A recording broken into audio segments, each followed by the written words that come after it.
Hello and welcome to session 6. Once again, I am Mr. Fowler here to share all of our insights regarding our text, Ready Player One. There it is for English 103. I'm joined this morning by Madison. How are you doing today, Madison? Fine. Good. Did you get your feedback that I provided for your essay? Yes, thank you. Excellent. And how did the peer review process go? It was fine. Did you have any questions about that? No. Okay. Very well. I do have a question.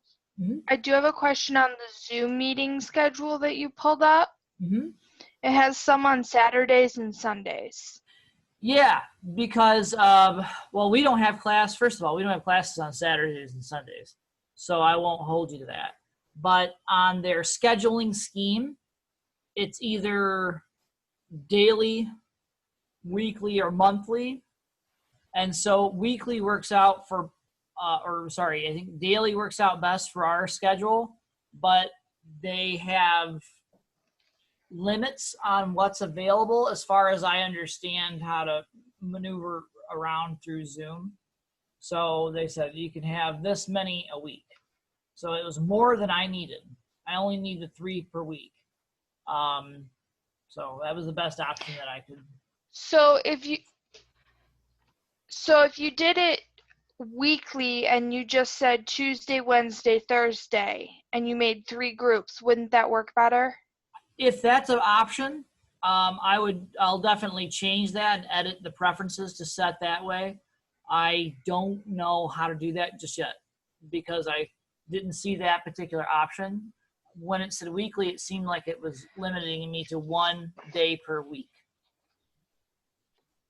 Well, you might have to do that and then do it 3 times. Maybe yeah, it's a possibility. I will look into that. Good question. Any other questions about that or anything else pertaining to class? No. Okay, fair enough. I'll investigate that this afternoon and see if I can re-edit that preference. Okay, let me go here. All right. So for today, I had you all start with this video, the Allegory of the Cave by Plato. Did that link work for you? Yep. Okay, marvelous. So now, today I want to talk a little bit about some of the connections that Plato and Ernest Cline make in their 2 respective texts.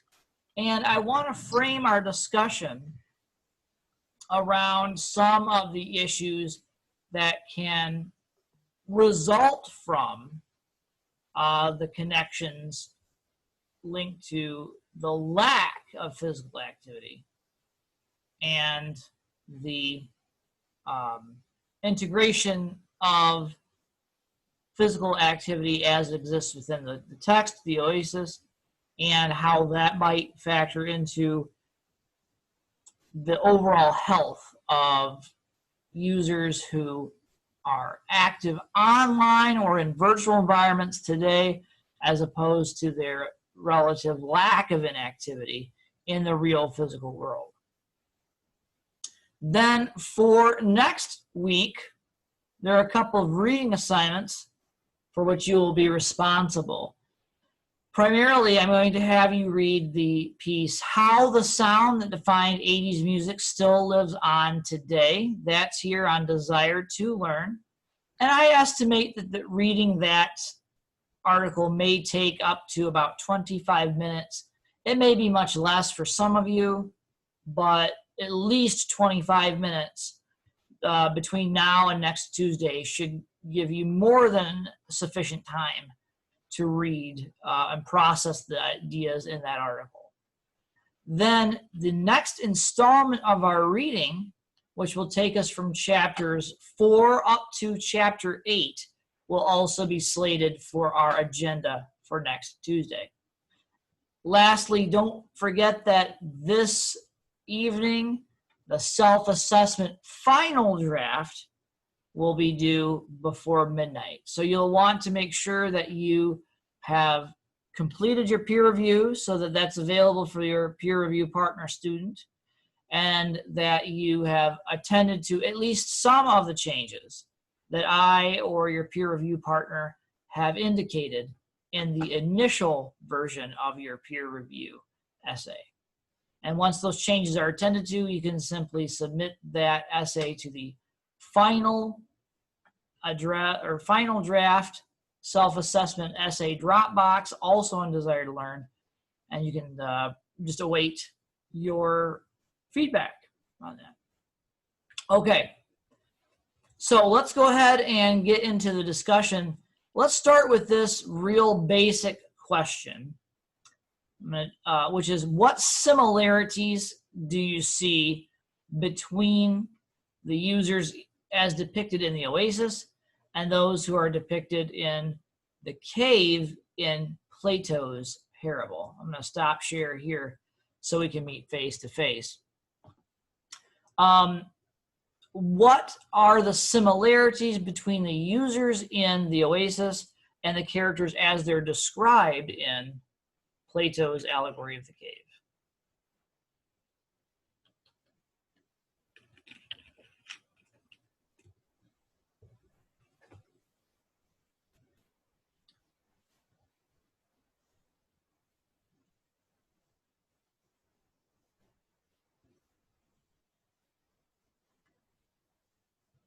What are some similarities? What are some differences? They're both confined to an area where they don't necessarily get to see what's going on in the world around them.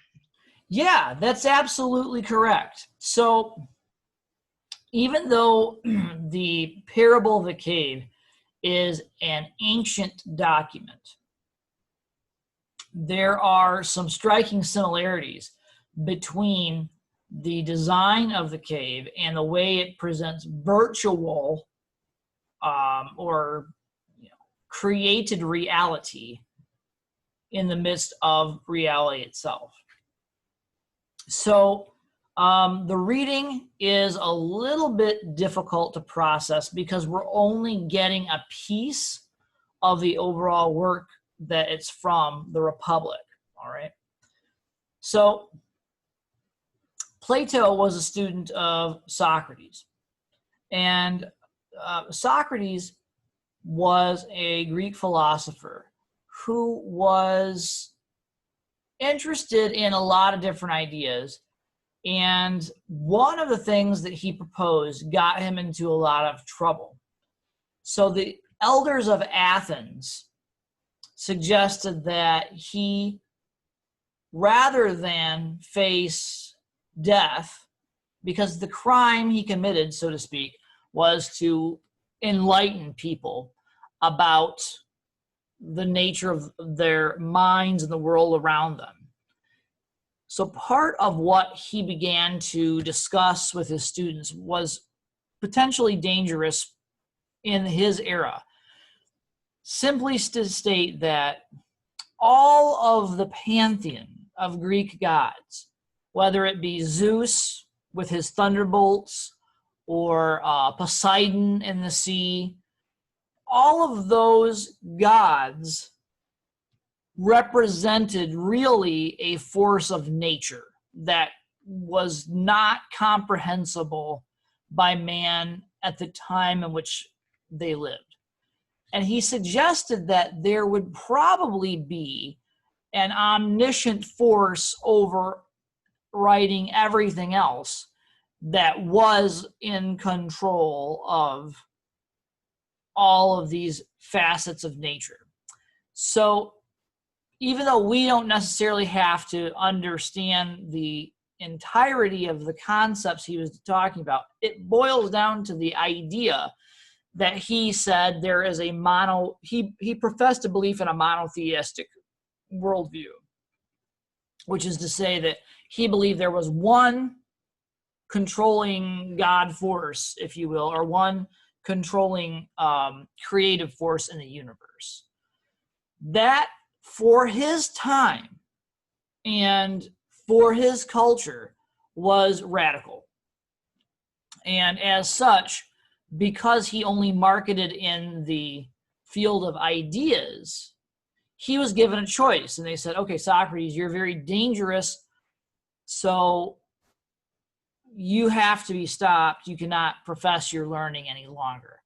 We're going to give you an option. Option one is you can be put to death by the sword, or option two, you can choose to drink some poison.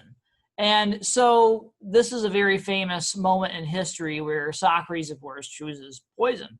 So he surrounds himself with his friends, his family, and his students, and he mixes hemlock, a particularly virulent poison, with wine, and he imbibes that, and he dies slowly. It's kind of like being put to death by lethal injection. Similar, more similar to that than, say, a firing squad or something. So his ideas have to be continued via his students. And he had two very famous students, one of which, Plato, is credited as the author of this piece. And so he sets up a dialogue between his deceased teacher, Socrates, and another student. Now, we don't know if the other student is real or not, but historically it's granted that he is a fictitious student. We don't know that he was not real. It's just that we don't have a whole lot of other information about it. And so the story of the Republic, how people are responsible for each other and how they should take care of one another, has several different chapters. And chapter 7 is this one that we've read, the Allegory of the Cave. So the Allegory of the Cave is just that, or parable of the cave, as the film calls it, is exactly what it says. It's a story used to illustrate a point. Now, in the cave, as Madison pointed out, the prisoners are restrained or constrained to a specific physical place. They're locked in place with a collar about their neck, which forces them to look at a specific screen. And this screen is lit with torchlight. And there's a raised dais, okay? And over this dais, you see little shadow puppets that are made to dance around on a screen.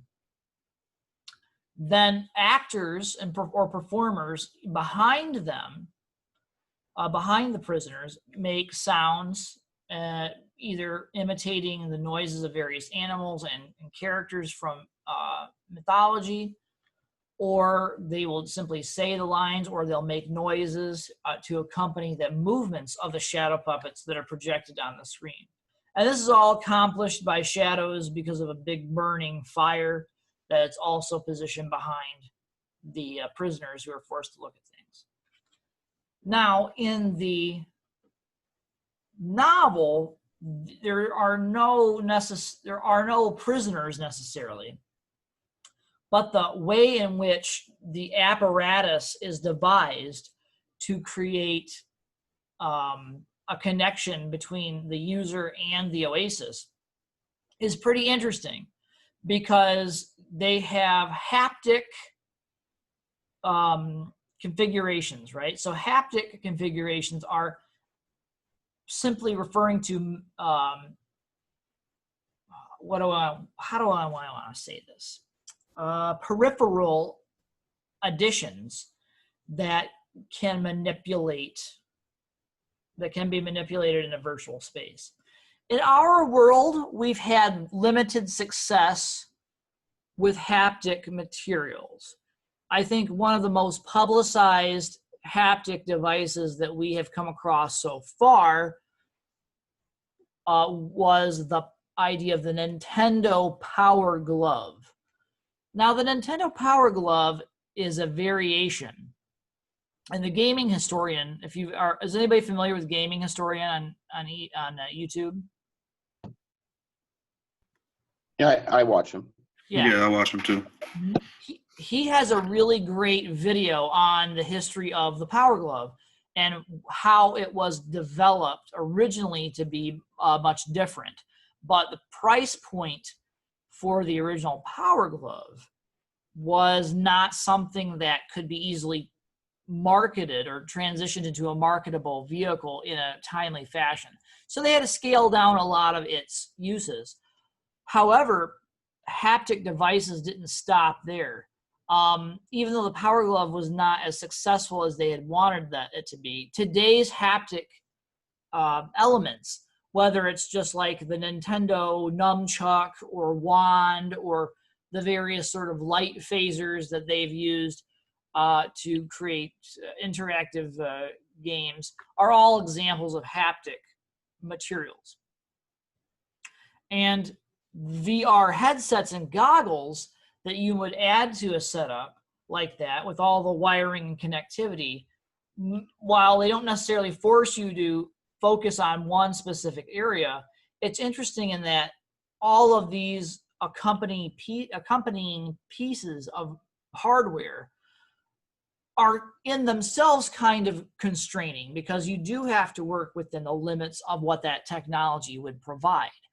So even though you have people who are not being held prisoner in the Oasis, the constraints by which they have to physically access the Oasis are surprisingly constraining to some extent. So I think that Madison is correct in thinking that there are definite parallels between the actual physical constraints described in the parable of the cave and as described in our text Ready Player One. So that's really good observation on your point, Matt, on your behalf, Madison.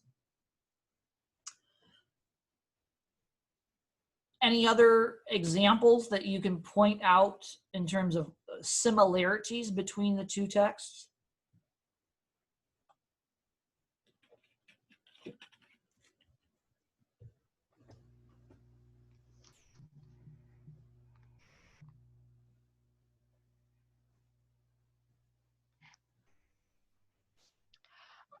The images that they're looking at are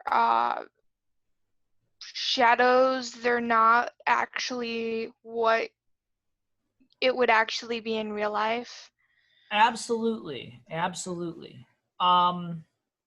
Later in the book, and I will talk about this in discussion when we get to that point of the text, but one of the other characters calls out Wade. And if you've seen the movie, this scene will already be familiar to you as well. But this character, Artemis, who up to this point has only been referred to tangentially in the text, it says that she confronts Wade and she says to the effect that you meaning Wade, live inside of this illusion. And that's part of what complicates our attempt at a relationship. It's illusory. It's not real. And again, this is another key aspect. So when I read this book, actually when I saw the film first. So when I saw the film, I was like, okay, it's kind of video game-like, but it wasn't until I read the description in the novel of how they actually interface with the Oasis that I was like, oh wow, all these bells start ringing about these links between the nature of reality and the nature of what is so important about the Oasis, that a lot of bells started to ring and a lot of connections began to click in my head. I thought, okay, so this is in some ways an updated version of how we treat each other in the virtual or simulacra world and how we treat each other in the reality. So I think that it's key to understand that these two texts mirror one another, even though one's very ancient and one's relatively, contemporary. these themes continue to resonate for us as an audience. So let's talk a little bit about why it is that they resonate. What was the first thing that came to your minds when you were either watching the film or thinking about the structure of the cave? Was there a similar experience that you may have encountered?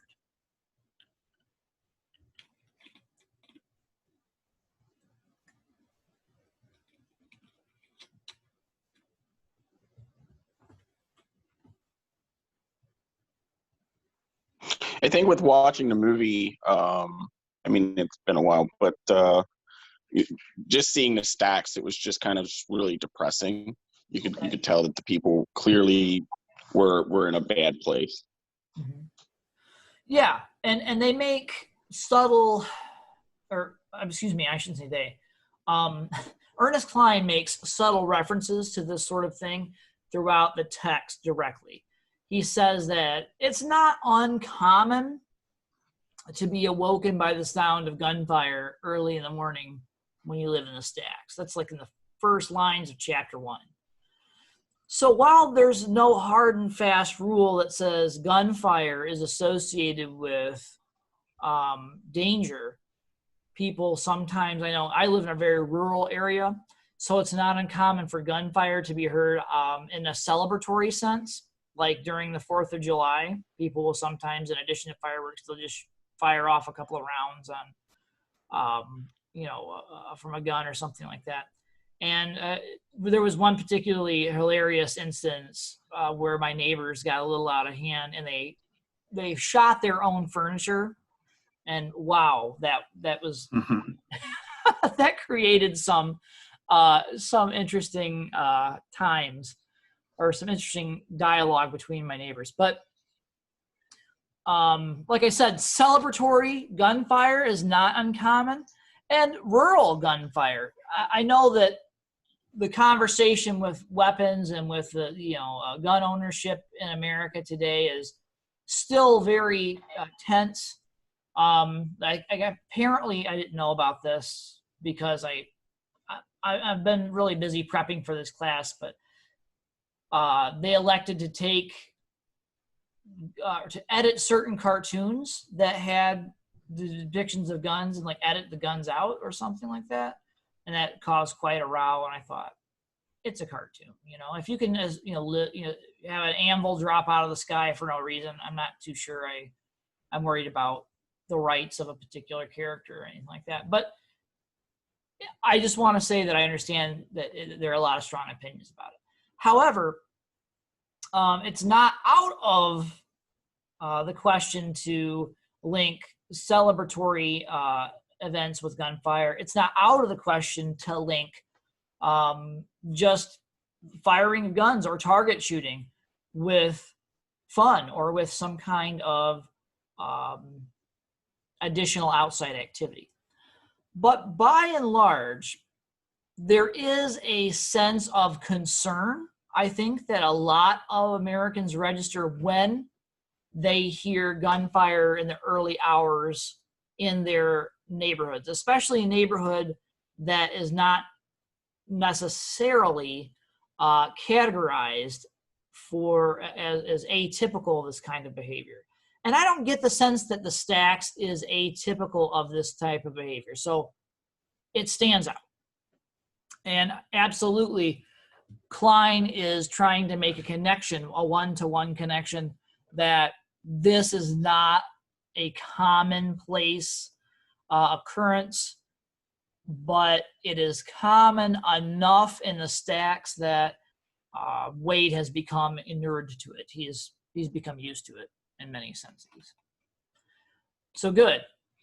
Okay, you may have had an experience like that in a neighborhood or in or around a celebratory time of the year where that sort of thing occurs.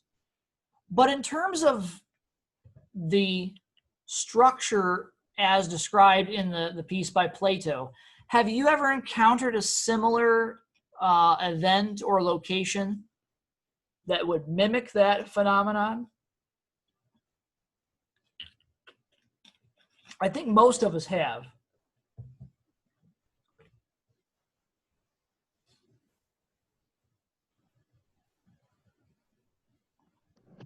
Fireworks. Okay, true. Yep, fireworks. I'm getting far afield, though. I need to redirect here. So remember that in the allegory of the cave, Plato says there are seated prisoners and their attention is focused on a screen, and on that screen are projected shadows of things that are happening behind them. What does that atmosphere sound like? Oh, the movies. The Yeah. movie theater. Yep, absolutely. And this was very striking to me when I first encountered this piece way back in the dark ages when I was in high school. And I was like, oh my gosh, this is like a movie theater. And a movie is a kind of simulacrum as well, right? Theoretically, you can look at a whole history of simulated events or simulated encounters that people and game players introduce throughout the ages in this book. So one of the first forms of simulacrum that we encounter in the text is the sense of gameplay. So initially, the first step to video games, especially according to Ernest Cline, but the first step to video games were role-playing games or tabletop games. And we'll talk a little bit more about that as we advance in the text. But role-playing games probably best identified by traditional board games that you might play, like Monopoly or Cluedo or Clue as it's known here in the United States, or even other games like Life. They create or ask the players to participate in a simulated reality. Now, if you advance this, you get the next step, which would be tabletop role-playing games. Things like Dungeons and Dragons, or Axis and Allies was a big one that we used to play when I was in high school. I have to confess, I have a limited knowledge about this sort of thing, but my nephews and nieces are really into that stuff. And those rule books and those games were very expansive in terms of the reality that they created.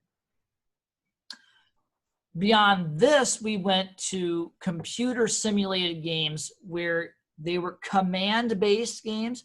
So you would have a simulated environment, or maybe even just a description of a simulated environment with a limited range of controls or responses that you could input. This, of course, led very quickly to the advent of video games. And we've seen video games become a much more immersive and story-driven medium as that technology continues to advance. But along the same lines, you have a simulated reality in terms of the film, right? Up until film, you had novels, which were the main vehicle of telling stories and capturing the attention of a reader. They're the first sort of simulated reality. You follow a character. Now, novels have been around for a long time. So the only thing that would precede a novel in a narrative form to tell a story would be a play. And plays, of course, go back as far as the ancient times, as far as ancient Greece. And in primitive cultures, they also had simulacrum of that nature. So we know that there is an instinctive desire or draw for humans to engage in simulacrum, to engage in play, or to, right, which is where the word a play comes from, right, or theater, in order to work out certain themes or ideas that are popular within the consciousness of that group of people. And video games, I believe, are simply another step in that evolution.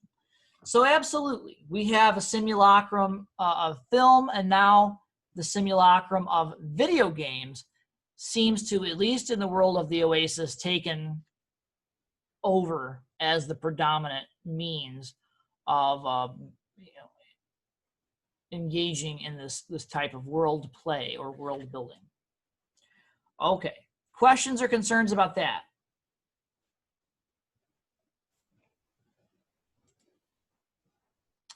All right. So we do see some active similarities between the users of the Oasis and the people who lived in a cave in Plato's parable.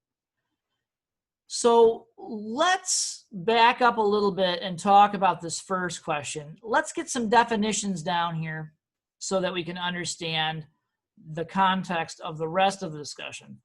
What is referred to, or what is this idea of sedentaryism, or what does the term sedentary mean?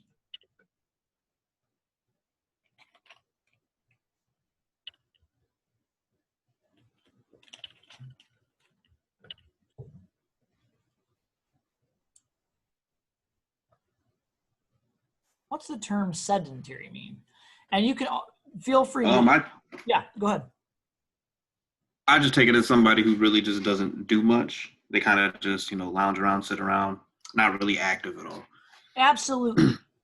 Some version of this definition means, or just refers to a general lack of physical activity. And this is one of the most difficult aspects of play today to incorporate. Because if you think back to ancient times even, you would have to gather in an amphitheater, if we're thinking about ancient Greece, and sort of sit and observe that players, right, in action on the stage. So that requires focused attention, which is best given by a seated, less active sense of participation. If you follow that thread to, first of all, professional sport, or even before professional sport, I'd say sports that were facilitated by schools in a extracurricular sense. You have the players, right, the active players on the teams, but then you also have the audience that passively watches. And then you can extend this to films, and you can extend this to novels. In every sense, you have this sedentary component built into the process. Now, the Oasis gets around this a little bit, but that's what I'm going to ask you next. Does the Oasis allow its participants to actually engage in some of this, or are they still sedentary to a degree?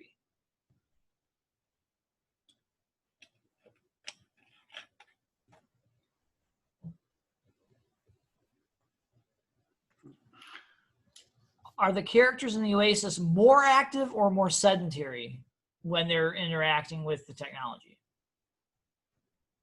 More sedentary. Okay. I agree, Thomas. But I have a follow-up question. How do you know that? I'm agreeing with you, but I'm asking you how you know that.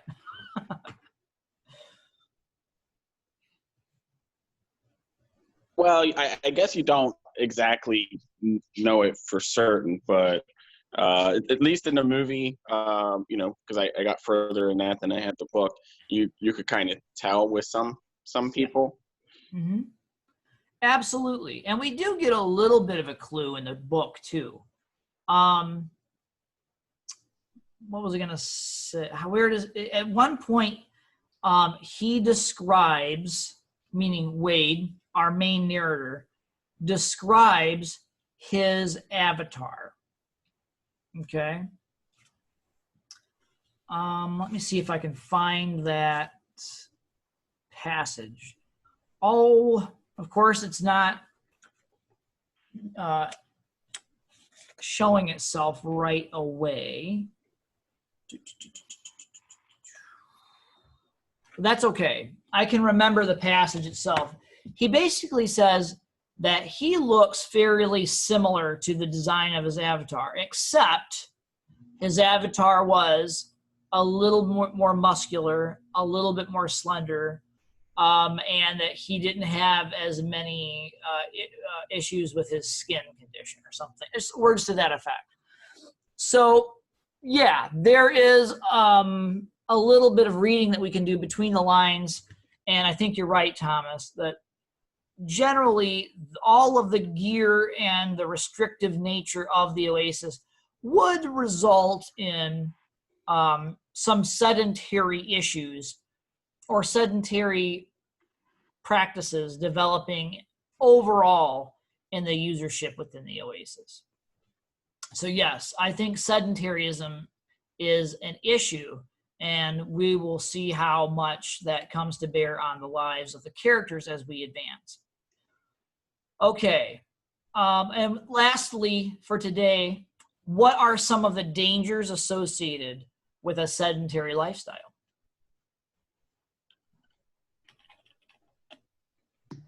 Heart attack. Sorry. Good, that's one. What else?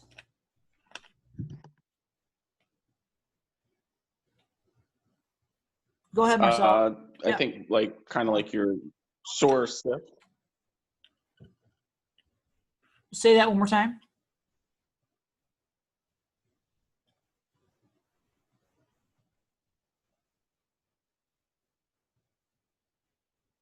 Thomas, can you repeat that last bit? Sure, yeah. So as far as the body would go, atrophy, so maybe your muscles would kind of not be used to doing the activities that maybe you should be doing. Absolutely. On one immediate level, you'd have a physical manifestation of health issues, right? Your muscles may atrophy. You may, and especially if you were seated for a long time playing these games, this is a very real health condition that called gamer's slouch, which has been identified in many hardcore multiple hour gamers. That they'll develop this sort of neck forward hunchy shoulder phenomenon. That has been noted to be a very real effect that's impacting the health of people who play video games for a long time. And if you think about it, like restricting your, maybe if I get into profile here, if you think about this, restricting your attention, this is not only going to impede the health of your spine, but it will actually begin to affect your breathing because you'll alter the body's chemistry in terms of how well you can regulate and control the amount of breathing that you have for health concerns or for healthy regulation of intake of air. And so those things are all apparent. As Madison added, long-term, you can develop issues that would directly affect your heart, okay? Heart disease, preventable heart disease, is still the #1 killer in North America. So I would imagine that if you created a stimulating experience like the Oasis, that those numbers would only go up, up, up, up, up, the more time people spend in the Oasis, the more sedentary they became, the more likely the rise in problems related to sedentary types of illnesses. Marcellus, anything else to add to that? No, just pretty much the same thing. It leads to just probably an unhealthy lifestyle, increased health risks, things like that. Absolutely. And I think that these are important themes to keep track of as you're reading. Because so far we've identified from last session a general lack of acknowledgement for the condition of the world surrounding the characters in terms of the environment and perhaps even the economic consequences of not paying attention to those kinds of things. And now we have a relative lack of emphasis or concern for the physical or internal world in which these characters are inhabiting. All roads lead to an overemphasis on the importance of this virtual world, the oasis. And it's interesting to note that as the virtual world rises in prominence or in importance in the minds and perceptions of our characters, the consequences for their reality, for their environment, for their physical health decline. And when things get out of balance between the simulated world and the real world, things tend to spiral out of control. And I think that's a very good way to think about the world in which we find ourselves in this novel. It also asks us as readers in the early 21st century to think about how balanced our own world is and whether or not we need to address some of those concerns. Okay. This was a good discussion. Any other questions or concerns before we dismiss for today?